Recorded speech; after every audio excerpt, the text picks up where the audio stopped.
Halo teman-teman, welcome back to my YouTube channel. Masih semangat kan belajarnya?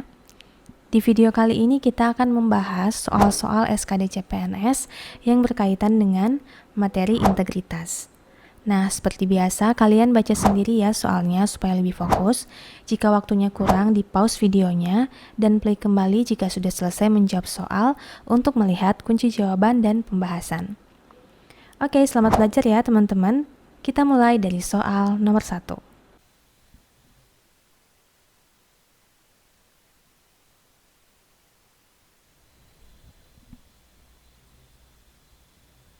Nah, sebelum kita lihat kunci jawabannya, mari kita coba analisis soalnya ya. Di soal ini yang menjadi keyword adalah nilai dasar integritas. Jika kita berbicara tentang integritas, tentunya sangat berhubungan dengan disiplin dan bertanggung jawab, berani dan tegas juga berhubungan, bertindak jujur, dan konsisten. Nah, keempat ini sangat berhubungan dengan integritas. Sedangkan di bagian C kita lihat mengembangkan sikap tenggang rasa dan tepas selera. Nah, tenggang rasa dan tepas selera ini lebih ke bagaimana kita menghormati dan menghargai sesama. Jadi tidak berhubungan dengan integritas. Jadi jawabannya adalah bagian C.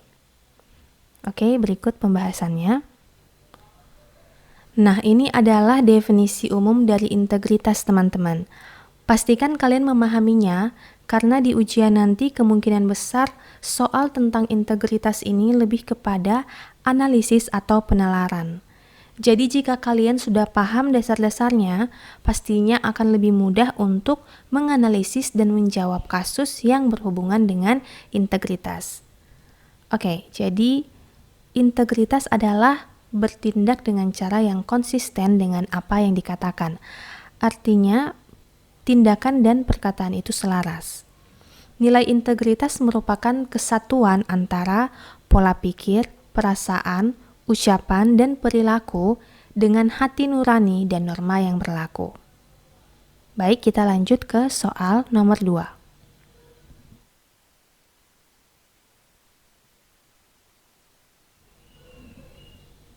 Nah, jawaban yang tepat adalah bagian E. Jujur, bertanggung jawab, dan peduli. Oke, berikut pembahasannya. 3 nilai integritas. Yang pertama, nilai inti, terdiri atas jujur, disiplin, dan tanggung jawab.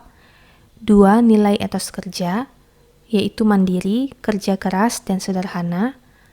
Dan yang ketiga adalah nilai sikap, yaitu berani, peduli, dan adil. Oke, kita lanjut ke soal nomor 3.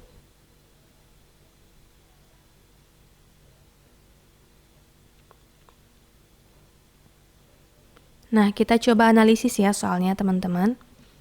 Di soal sebelumnya kita sudah belajar apa saja nilai-nilai dari integritas. Nah, kita coba perhatikan setiap opsi jawaban mulai dari bagian A. Bagian A itu tidak menerima segala konsekuensi dari perbuatan. Itu lebih mengarah kepada rasa kurang bertanggung jawab.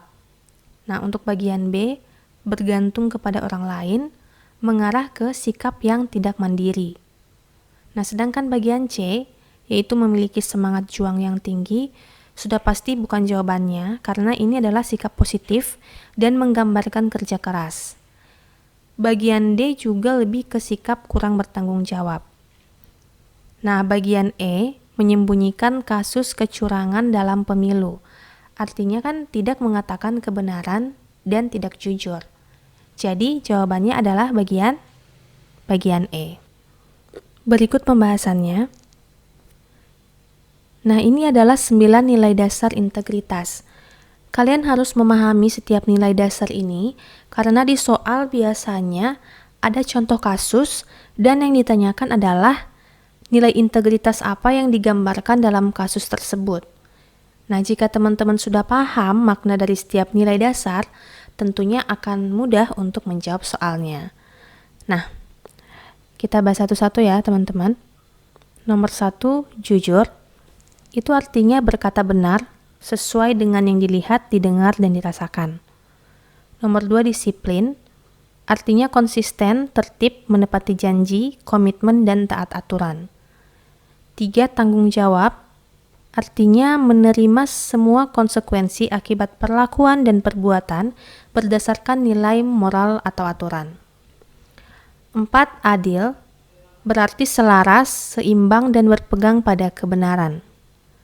5, berani, yaitu memiliki karakter yang kuat, kemantapan hati, tak takut untuk berkata-kata benar atau berbuat baik, dan memiliki semangat juang yang tinggi. 6, peduli, artinya memiliki sikap kasih sayang, empati, dan keberpihakan pada sesama manusia atau lingkungan. 7, kerja keras, berupaya sungguh-sungguh hingga mencapai target yang diinginkan berdasarkan nilai dan moral. Ke-8, sederhana, yaitu bersahaja, tidak berlebih-lebihan, ikhlas, dan selalu bersyukur. Dan terakhir, mandiri, artinya punya inisiatif, tidak menggantungkan diri kepada orang lain.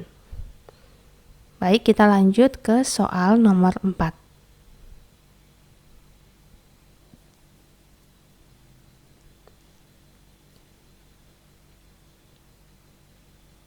Nah, jawaban yang tepat adalah bagian D, sederhana. Baik, berikut pembahasannya. Menurut KBBI, sederhana memiliki pengertian bersahaja, tidak berlebih-lebihan. Sederhana lebih menekankan pada aspek gaya hidup, bukan pada usaha yang dilakukan seseorang. Artinya, usaha untuk mencapai kesuksesan tidak boleh sederhana, tapi harus semaksimal mungkin dilakukan. Hidup sederhana punya skala prioritas dalam memenuhi kebutuhan dengan memahami secara benar apa yang menjadi kebutuhan pokok. Nah, oke, kita lanjut ke soal nomor 5.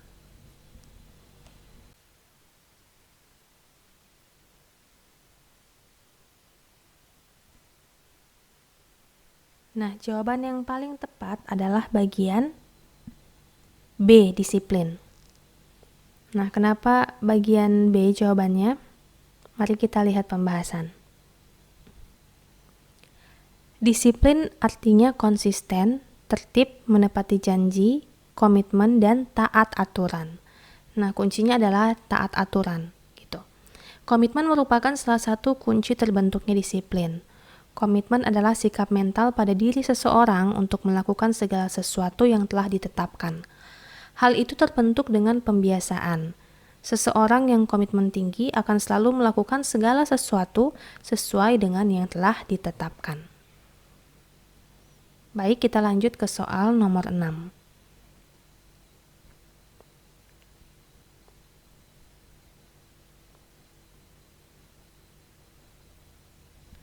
Nah, jawaban yang tepat adalah bagian D, kode etik penyelenggara negara. Berikut pembahasannya. Lemahnya etika penyelenggara negara menjadi pintu masuk terhadap penyelenggaraan pemerintahan koruptif yang jauh dari prinsip good governance dan clean governance. Dalam perspektif negara hukum Pancasila, maka harus dipahami bahwa Pancasila merupakan sumber hukum dan sumber etika. Nah, kedua perspektif hukum dan etika ini harus dijadikan sumber referensi normatif dan operasional, sehingga kesadaran akan norma hukum dan norma etika penyelenggara negara dapat tercermin melalui sikap, perilaku, tindakan, dan ucapan yang etis, dan menghasilkan penyelenggara negara yang amanah, disiplin, teladan, dan berakhlak mulia sesuai dengan cita-cita bangsa. Baik, kita lanjut ke soal nomor 7.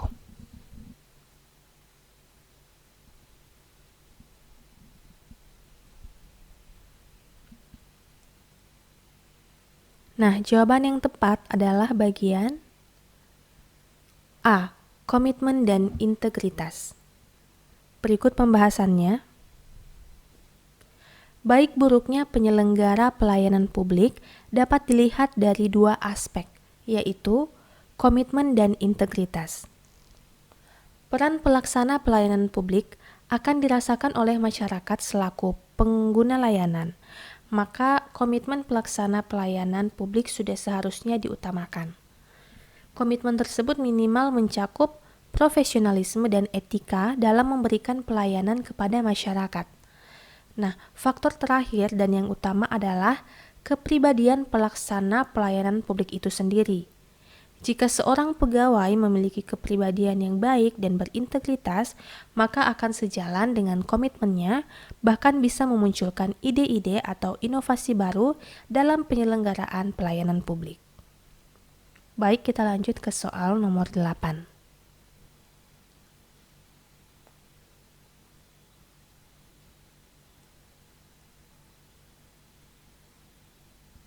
Nah, jawaban yang tepat adalah bagian E. Asas efisiensi. Baik, berikut pembahasannya. Kita pelajari mulai dari asas proporsionalitas, yang artinya mengutamakan keseimbangan antara hak dan kewajiban. Sedangkan asas profesionalitas artinya mengutamakan keahlian yang berlandaskan kode etik dan ketentuan peraturan perundang-undangan.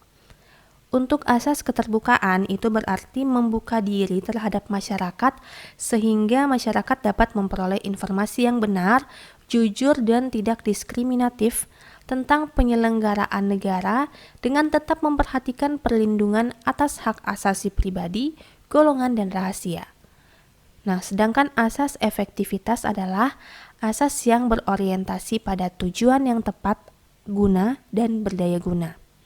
Untuk asas efisiensi itu berarti berorientasi pada minimalisasi penggunaan sumber daya dalam penyelenggaraan negara untuk mencapai hasil kerja yang baik. Nah, teman-teman, sebenarnya asas penyelenggaraan pemerintahan itu ada 10. Nah, untuk 5 asas lainnya, silakan teman-teman cari dan pahami sendiri ya. Oke, kita sudah selesai membahas semua soal di video kali ini. Semoga bermanfaat ya teman-teman. Thank you for watching and see you on the next video.